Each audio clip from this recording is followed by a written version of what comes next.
हर हर महादेव दोस्तों, स्वागत है आपका हमारे YouTube चैनल पर। आज की वीडियो में हम सुनेंगे शिव महापुराण श्री शतरुद्र संहिता का 31वां अध्याय, भिक्षुवर्य शिव अवतार वर्णन। नंदिकेश्वर बोले, हे मुनिश्रेष्ठ, वीरभद्र नाम के एक नगर में सत्यरथ नामक राजा का राज्य था। वह भगवान शिव का परम भक्त था। एक बार उसके नगर पर उसके शत्रुओं ने आक्रमण किया। राजा सत्यरथ ने अपने शत्रुओं का सामना बहुत दृढ़ता से किया, परंतु वह युद्ध में हार गया। उसके शत्रुओं ने उसे मार डाला। राजा के मारे जाने पर सारी सेना भयभीत होकर तितर बितर हो गई। उस समय विदर्भ नरेश की पत्नी गर्भवती थी।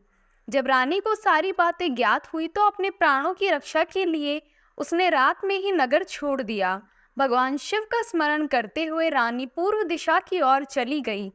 बहुत दूर जाकर एक सरोवर के निकट एक सघन वट वृक्ष के नीचे अपनी कुटिया बनाकर वह रहने लगी। उसी स्थान पर रानी ने एक दिव्य बालक को जन्म दिया।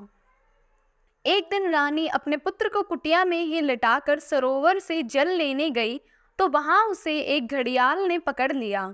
उधर वह बालक अकेला पड़ा भूखा प्यास से व्याकुल होकर जोर जोर से रोने लगा। उस बालक को रोता देखकर भक्तवत्सल दयालु भगवान शिव को उस पर दया आ गई।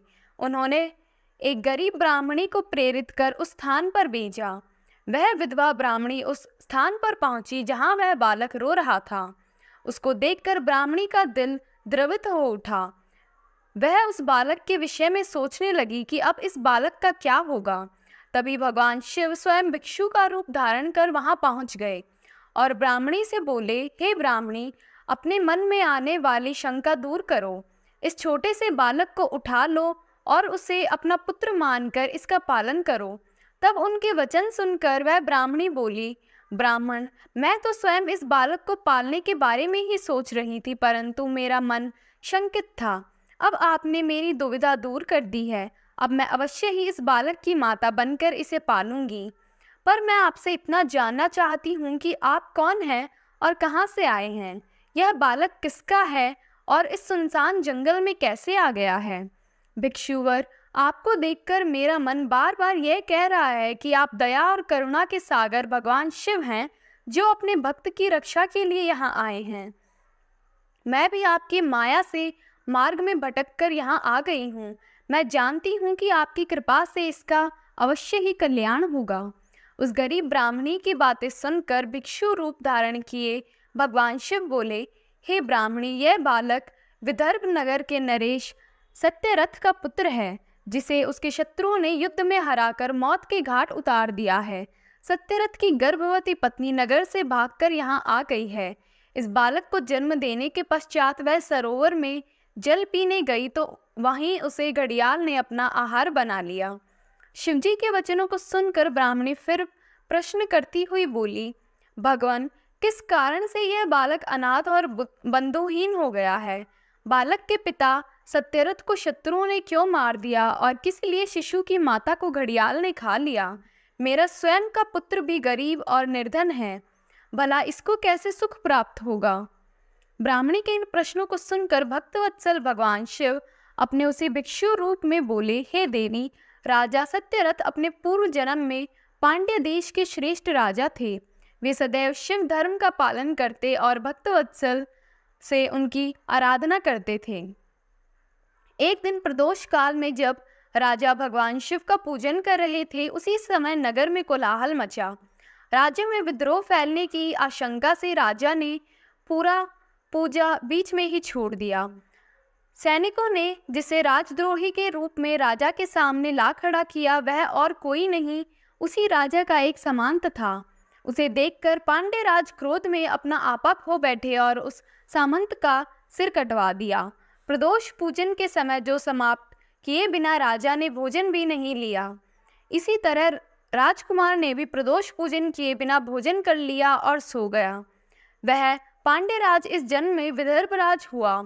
प्रदोष में शिव पूजन को बीच में छोड़ देना, उसकी वजह से उसका वध कर दिया गया और पूर्व जन्म का उसका पुत्र इस जन्म में भी उसका पुत्र बनकर जन्मा है। शिव पूजन बिना खा पीकर सो जाने से यह दरिद्रता में घिरा हुआ है। इसकी माता ने भी पूर्व जन्म में छल से अपनी सौतन को मार दिया था, इसीलिए उसे भी घड़ियाल ने खा लिया है। तुम्हारा पुत्र पूर्व जन्म में ब्राह्मण था और महादानी था, परंतु इसने कोई यज्ञ कर्म नहीं किए, इसी कारण इसे भी दरिद्रता का दंड मिला है।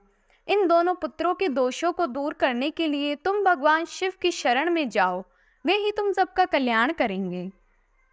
ब्राह्मणी को सब कुछ बताकर भगवान ने अपना सत्य रूप उन्हें दिखाया। साक्षात भगवान शिव के दर्शन कर ब्राह्मणी कृतार्थ हो गई और हाथ जोड़कर शिव जी की स्तुति करने लगी। तब आशीर्वाद देकर महादेव जी अंतर्ध्यान हो गए। तत्पश्चात वह ब्राह्मणी उस बालक को अपने साथ ले गई। फिर वह अपने पुत्रों के साथ एक चक्र नामक गांव में रहने लगी और अपने दोनों पुत्रों का लालन पालन करने लगी। समय आने पर ब्राह्मणों ने उनका यज्ञोपवीत संस्कार किया। दोनों शांडिल्य मुनि के उपदेश सुनते और शिव जी की आराधना करते। समय बीतता गया, दोनों पुत्र बड़े हो गए। एक दिन ब्राह्मणी पुत्र को नदी में स्नान के लिए जाते समय सोने से भरा कलश मिला।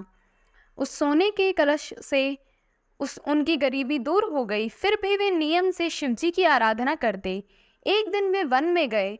वहाँ एक गंधर्व कन्या अपने पिता के साथ आई और वह राजकुमार पर मोहित हो गई। उसके पिता ने उसका विवाह राजकुमार से कर अपना राज्य उसे सौंप दिया। ब्राह्मणी वहाँ की राजमाता हुई और ब्राह्मण पुत्र उसका भाई। अब से वे लोग प्रसन्नता पूर्वक राज सुख भोगने लगे।